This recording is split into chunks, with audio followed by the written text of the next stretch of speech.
Assalamualaikum warahmatullahi wabarakatuh. Selamat siang anak-anak, selamat jumpa kembali dalam mata pelajaran prakarya dan kewirausahaan.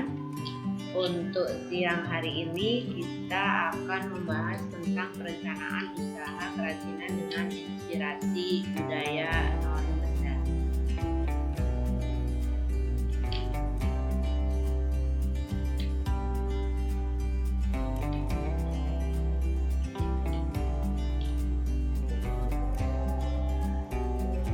Sebelum kita memulai pembelajaran, silakan kalian awali dengan berdoa menurut agama dan kepercayaan masing-masing. Dan tak lupa pula kalian siapkan buku catatan dan alat tulisnya. Nah, untuk perencanaan usaha kerajinan dengan inspirasi budaya non-benda, kita tahu bahwa budaya tradisional di sini sebagai sumber inspirasi. Banyak sekali budaya-budaya tradisional yang ada di Indonesia dengan keberagaman suku. Nah, budaya tradisional ini kita bagi menjadi dua, ada budaya non-benda.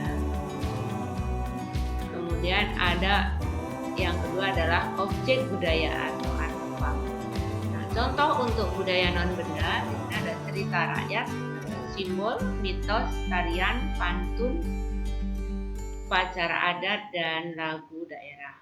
Sementara untuk objek budaya atau artefak, contohnya adalah rumah adat, senjata tradisional, pakaian adat, dan wadah tradisional.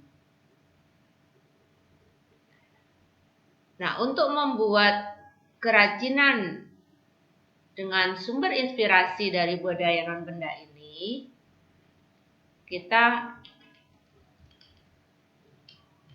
melihat bagaimana cara merencanakannya. Di sini kita lihat ide dan peluang usaha. Nah, ide itu kita bisa ambil dari budaya-budaya non-benda yang ada di sekitar kita. Tadi sudah disebutkan beberapa contoh budaya non-bendanya. Jadi inspirasi, contohnya di sini Ibu memberi inspirasi dari tari melinting misalnya. Nah, dari tari melinting ini kita ciptakan sebuah peluang usaha dengan membuat contoh produknya adalah bisa kaos, bisa juga souvenir ataupun siger. Ya, jadi inspirasi dari tari melinting kita bisa buat dalam beberapa produk. Nah, untuk membuat produk kerajinan dengan inspirasi budaya non-benda, selain kita mengambil ide dan melihat peluang usahanya, tentunya kita membutuhkan sumber daya. Nah, sumber daya yang dibutuhkan di sini kita kenal dengan istilah 6M. Yang pertama, M pertama adalah man atau sumber daya manusia. Kemudian sumber daya yang kedua ada money atau modal atau dana. Yang ketiga, material atau bahan baku. Kemudian yang keempat, mesin. Yang kelima, metodenya. Yang keenam, market atau pasar. Nah, yang pertama tadi ada man atau sumber daya manusia. Nah, untuk sumber daya manusia di sini adalah individu produktif yang bekerja untuk menggerakkan perusahaan. Mereka di sini bertindak sebagai aset yang memerlukan pelatihan sehingga kemampuannya bisa berkembang dengan baik. Adanya sumber daya manusia yang mumpuni dan terlatih dengan baik maka akan membantu dalam mencapai tujuan sebuah perusahaan secara lebih optimal. Dan bila dibandingkan dengan sumber daya yang lain, maka untuk sebuah organisasi atau perusahaan, sumber daya manusia adalah aset yang sangat penting dan harus ada. Kemudian sumber daya yang kedua adalah money atau dana, modal.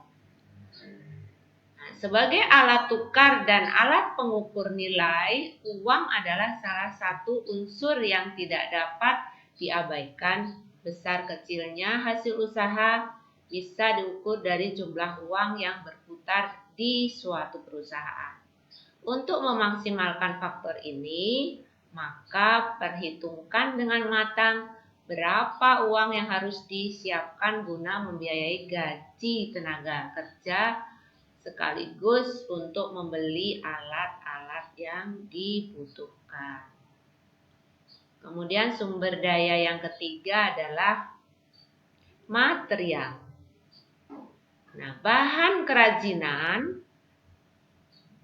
atau kita kenal dengan istilah material adalah benda habis pakai yang diolah sedemikian rupa melalui serangkaian proses sehingga dihasilkan produk akhir, bisa berupa kerajinan.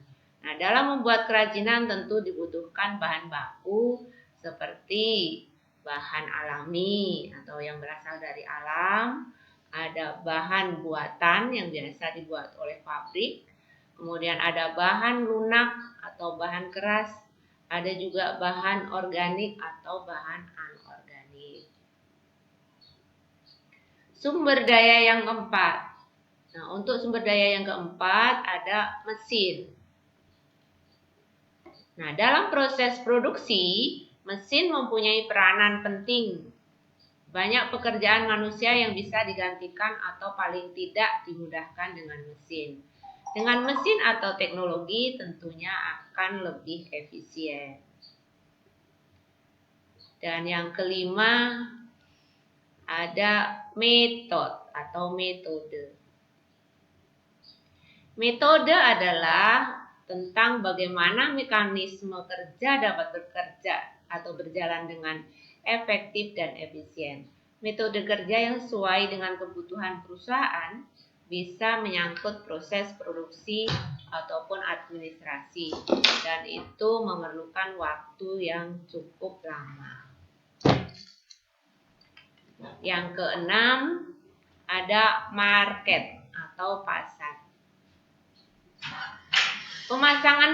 Pemasaran produk mempunyai peranan yang sangat penting karena jika barang yang diproduksi tidak diterima pasar, maka proses kerja pun tidak akan berlangsung karena proses produksi akan barang bisa terhenti.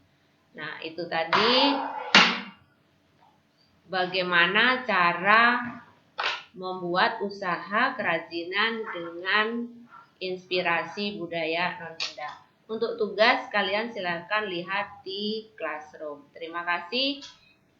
Saya akhiri. Wassalamualaikum warahmatullahi wabarakatuh.